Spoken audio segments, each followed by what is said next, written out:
welcome back. In this one, I'm playing Rob Bowen, race to 21. Thought I'd show you the first 4 frames. Here we are breaking, and not every day you see something like this. Basically a draw. So we had to do it again. And as I hit it, I knew straight away, the way the cushion at the end reacted, I hit it a little bit too hard. And wasn't meant to be. Anyway, Rob Bowen to break. And break he does. Not the best of break, but no balls in. And I'm up and away.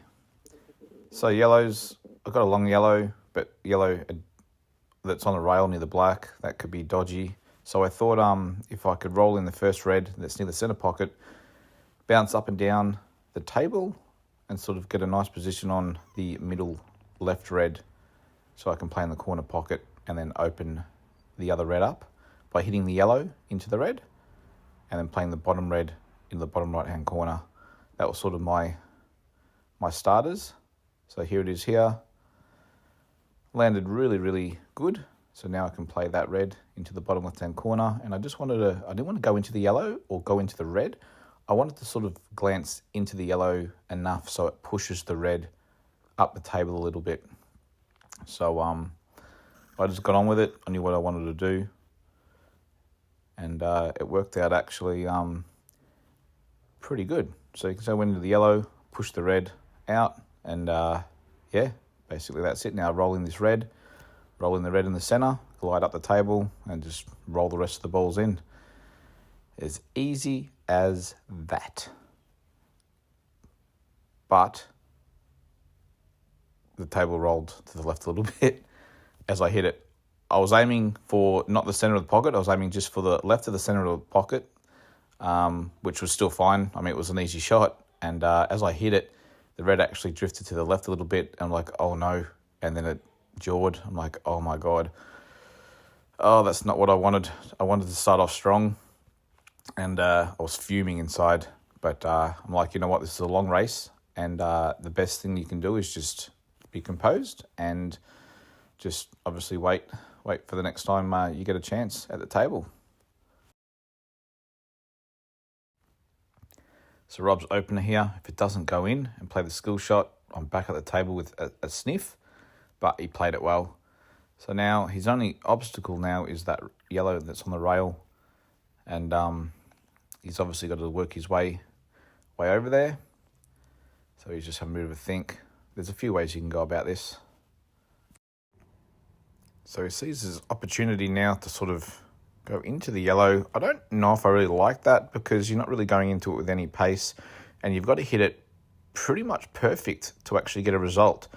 Now, he's hit it almost as good as he can and he hasn't landed nice.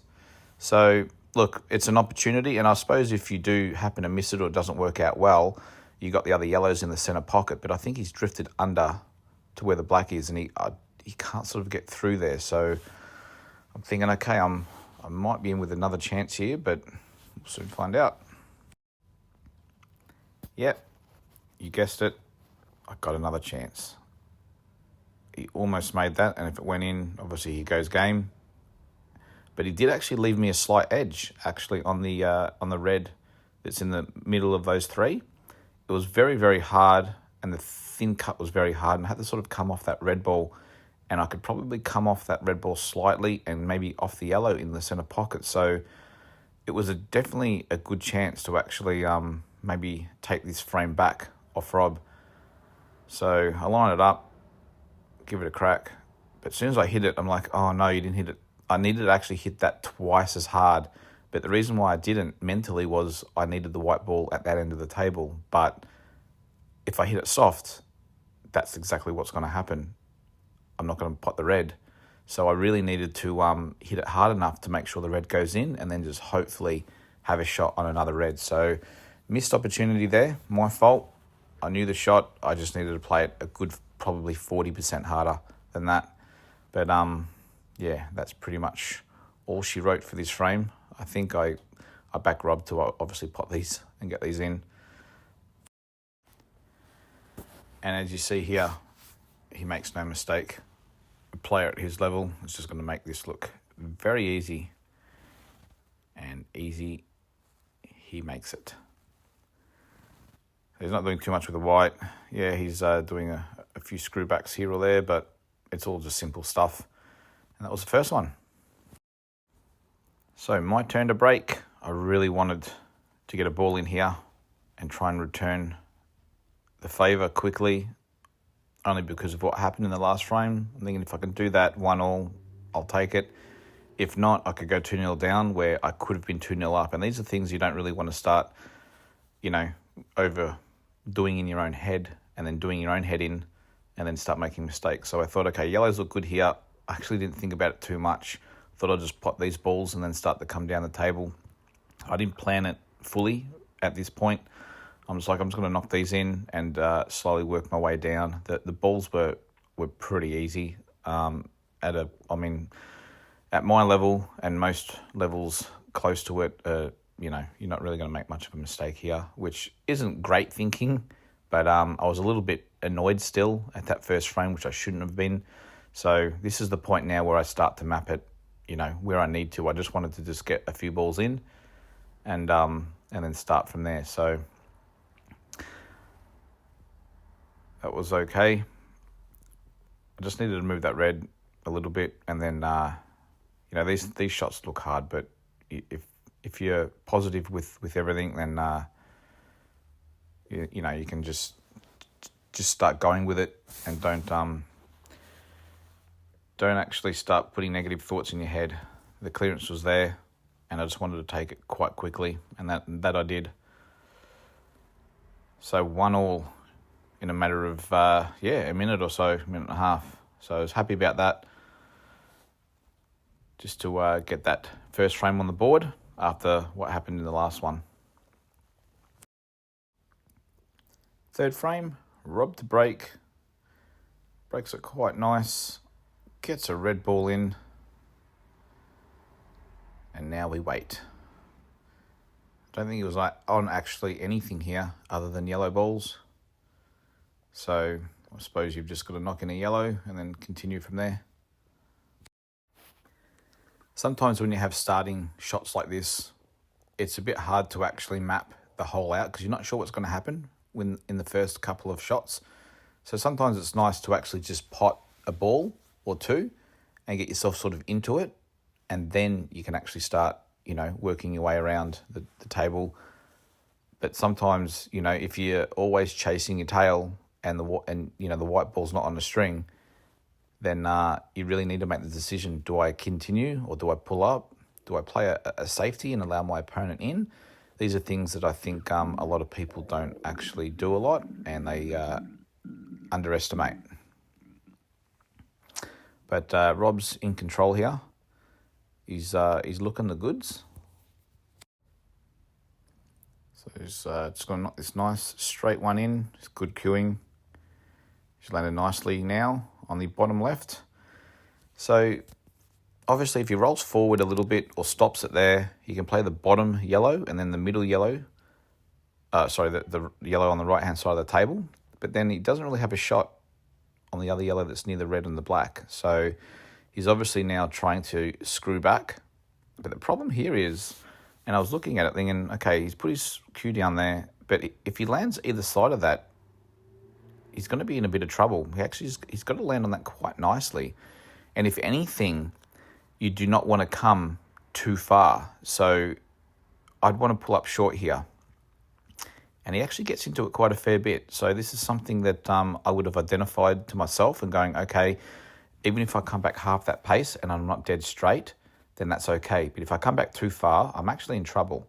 So if anything, do not come back past the line of where I put my cue down. So I don't, like, straight's perfect or whatever, makes it much easier. But if anything, do not reach that line, because if I go past it, then it's going to make my next shot actually quite hard. And you can see that, it went pear-shaped. So in with an opportunity. And you can see that the reds are looking delicious.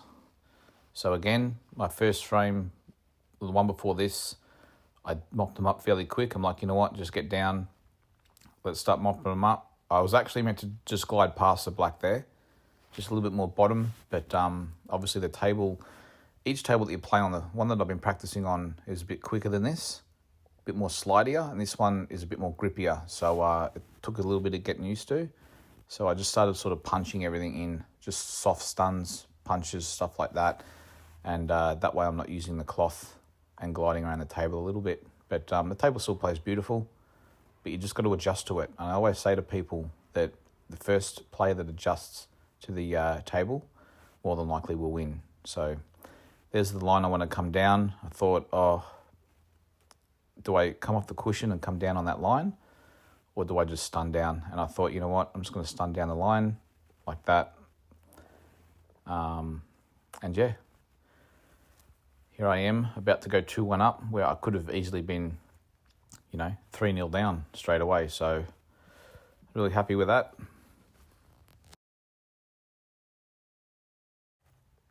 Just a nice little glide in, a little roll in, and then nice little tap in for the black.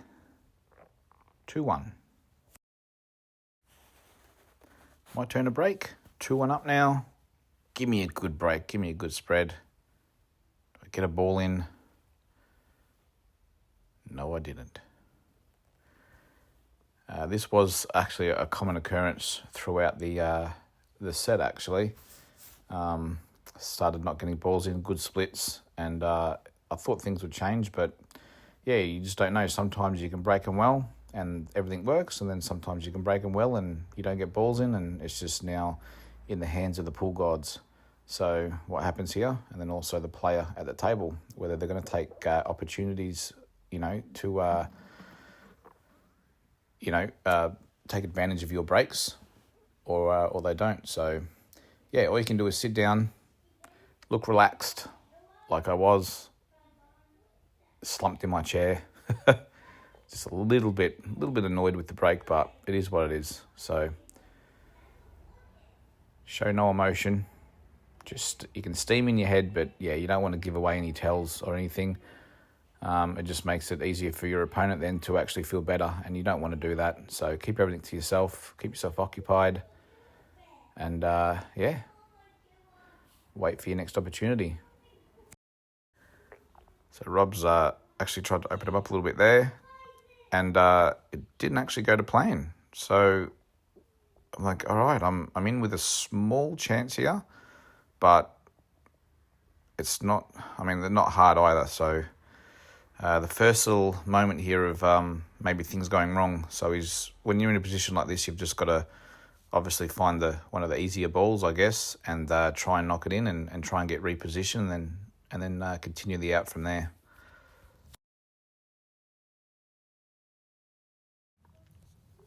Actually plays a really nice, long, controlled, slow shot there. I'd have played it a bit harder. I would have been a bit worried about the table rolling left or right, but he trusted the table, and table went perfect. So it was a really, really good shot by Rob there to get himself back in the frame. And he's looking good. Looking good to go 2-all. Yeah, so he's starting to take these quite well now. As you can see, that he's got the white ball where he wants it. So now he's just checking. Very vital that that's where he wants it. And then he can sort of sneak in under the 8 ball. So this shot here is the 8 ball. If he gets it nicely, it's game over. And as soon as I saw the white ball land there, I'm like, yep, he's got a nice angle. You can see that he just gets down and knocks it in. He's landed perfectly. And 2-all. So that's the way it went, the first 4 frames. As always, I hope you enjoyed this and got something out of it. Let me know what you think. I know everyone wanted a few more of these things, so here it is. Cheers.